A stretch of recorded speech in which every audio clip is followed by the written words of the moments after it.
before we start today's video, I just wanted to let you know how the Talaria Stingara was doing, and yeah, let's get into that real quick. Everything that I broke on the Talaria is completely fixed, and it's all good now. Brand new grip, rear cover, pegs, peg brace, peg holder. Took up all the scratched up parts on the frame and plastics and stickers. More things before we get into the video. Evan and Seth have been grounded for the rest of the summer, unfortunately, for some things. I don't even know what happened, but you know, come back in some sooner videos coming. But the Talaria is listed for sale right now, and we do have a surprise coming for you guys, and I'm going to get once this is gone.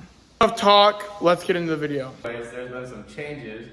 As you can see, Candace's Talaria is gone because he sold it. It's kind of sad, but we're going to have a surprise for you guys in a later video. But anyways, enough talk, let's get back to the video. What's up guys, so today we're going to be durability testing my CRF 80F, and it's a 2008 and it's probably got 100 hours on it, maybe a little bit more. We're going to be ripping it with the full exhaust delete, and let's see how it goes.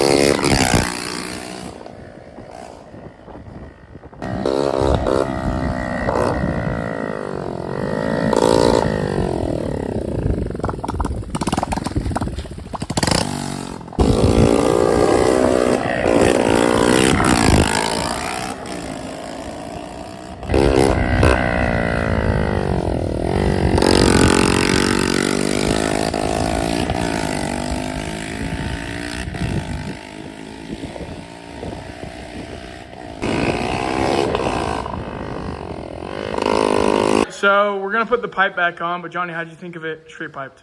Pretty decent. It definitely felt more. When it came to a standstill, then it was like kind of weird sounding, but other than that, it was fun. It was. I felt like it was more torquey for sure. Yeah, it was. I could feel it. But yeah, we're gonna put the pipe back on so our neighbors don't call the police and go do a couple more tests. It only took us about 10 minutes, but we got the exhaust fully back on. So let's figure out the next test. Next test, water in the exhaust.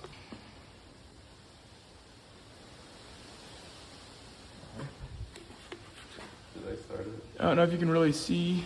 Here, let's put a tiny bit more. Okay, people say this is supposed to mess your bike up. It's not very much water. The water was up here, now it's down there. But let's see it, Johnny. Start it up.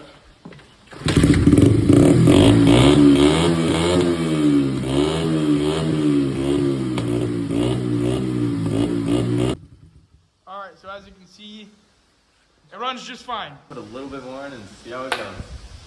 Here, I'll show you where the water's at right now. It's just below this blue line.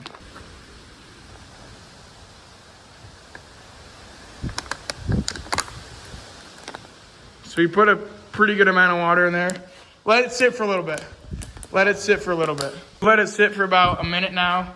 All right, kickstart it, Johnny.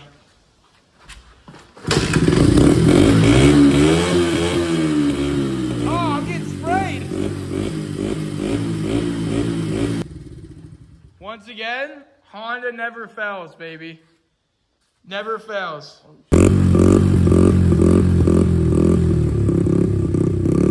I'm gonna take it for a spin real quick just to make sure it's all good. There's water coming out of it. We just tipped it back and that was all the water that came out of it. Not much, but it was running with water in the motor, so that kind of shows you Honda's reliable. But let's figure out a next test. All right, so we got some Octane Booster here. It's basically just pure jet fuel, but we're gonna put 5 of these bottles in. I don't know if you can really see, but we just kind of just filled it up with gas, but there's still room for a bunch of this. You're only supposed to put a quarter of one bottle, so we're kind of pushing it, putting 5 bottles in it, but we're just gonna see how it runs with it. Bottle, gone. All right. Second bottle. Open it up, it's full.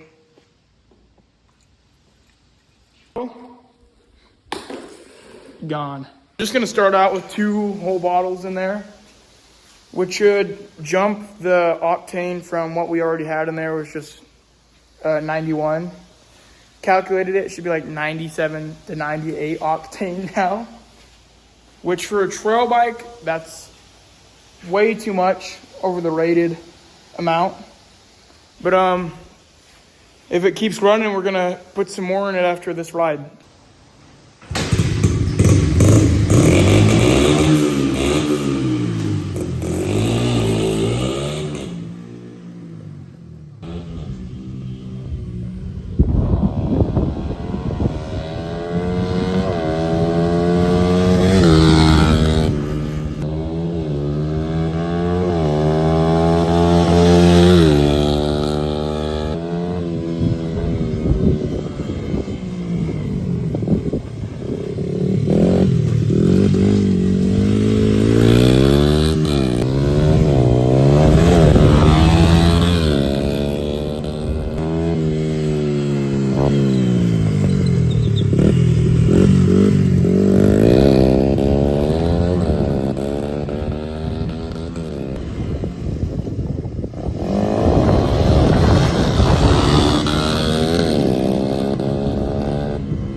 After we put the Octane Booster, it was faster immediately. It felt good, it ran good, and I even did wheelies since like 2nd gear, and it was pretty fast. And we might have to put some more Octane Booster in it. Found a little metal barrel in the back shed that was Rais Fuel. It's rated for 103 octane. So we just put a little bit into this water bottle, and we're gonna dump it in here because we figured it's gonna have a lot more octane than Octane Booster. Anyways, let's dump it all in.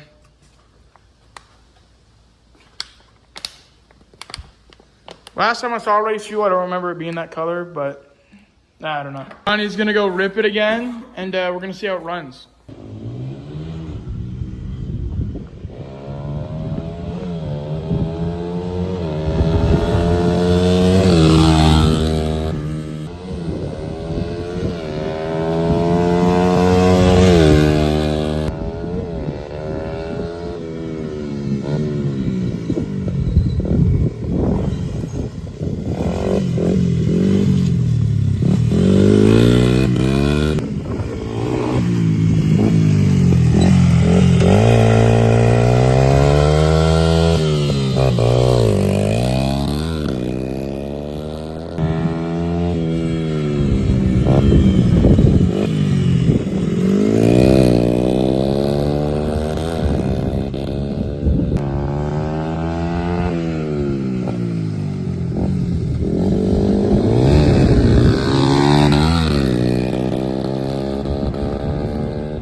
He decided he wants to do a burnout.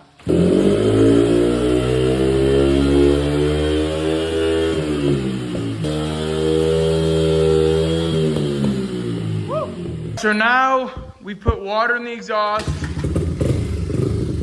He did consecutive burnouts. We put way too high of octane rating in there. Off camera, he was joking around and he poured water in the airbox and it got sucked straight into the cylinder. But it still starts up first kick. All right, so we're gonna head out to this dirt spot and we're gonna really put it to the test there. We made it out to the spot. It's a couple hill climbs. This is the one that we're mostly gonna be doing right here. It looks pretty small, but it's steep. There's one more coming up on the other side of this hill, but I honestly don't know if Johnny will be able to make it up with that much truck. We're just gonna test it out here and see how it goes. So Johnny's tried to go up it again, and I tried to go up it again, and well, the chain is so incredibly loose. It's fallen off. How many times, Johnny? Like 4 or 5? 4 or 5 times. So I think we're gonna have to go back to the house real quick and come back because we've been out here for 10 minutes, literally. But we're gonna head back to the house, get that real quick, and we'll come back out. Chain is nice and tight now. No more loosey goosey. It's a little too tight, but it'll work. We're gonna head back out now.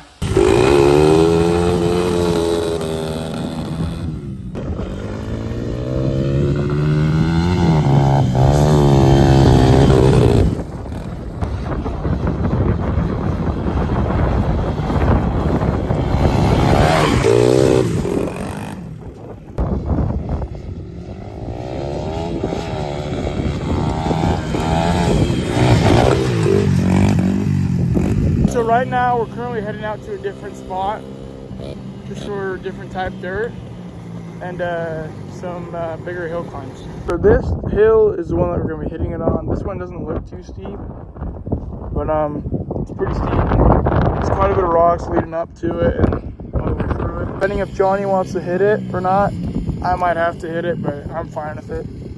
So let's see what Johnny says. Do you want to hit it? No. Why? Because. Okay.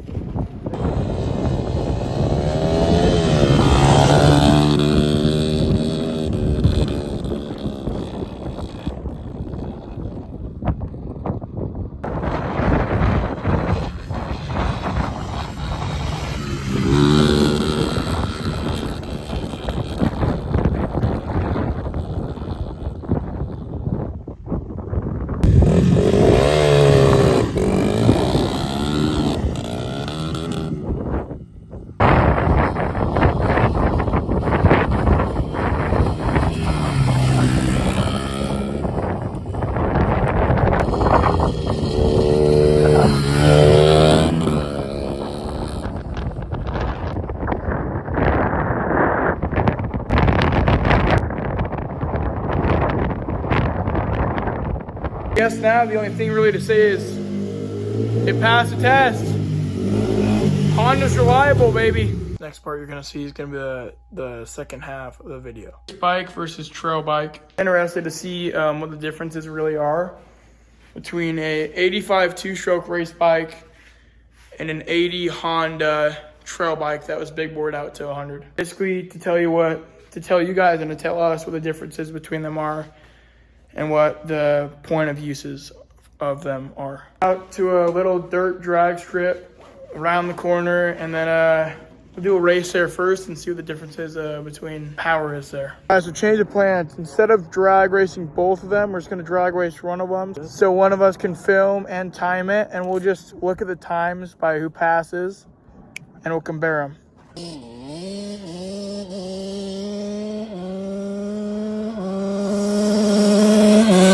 So that first time was 6.75. We're gonna run it back one or two more times and see if we can get it a better time.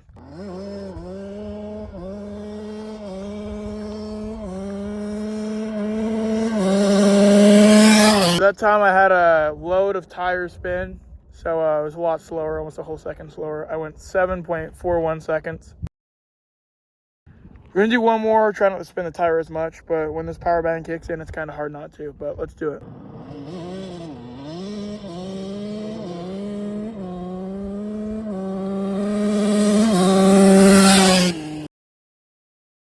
Now it's trail bike's turn.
Wow, nice bike, man. Wish I could say the same for you, man. What do you mean? This is a trail bike. They're cool, right? I mean, man, if you like to go slow as hell, then yeah. Sometimes I could get my bike to hit 30 miles an hour. Dude, I can hit that in second gear. Have you ever even been to the track? Yeah, but I got landed on Why do you think that is? because it's kind of slow. Yeah, man, go buy yourself a race bike.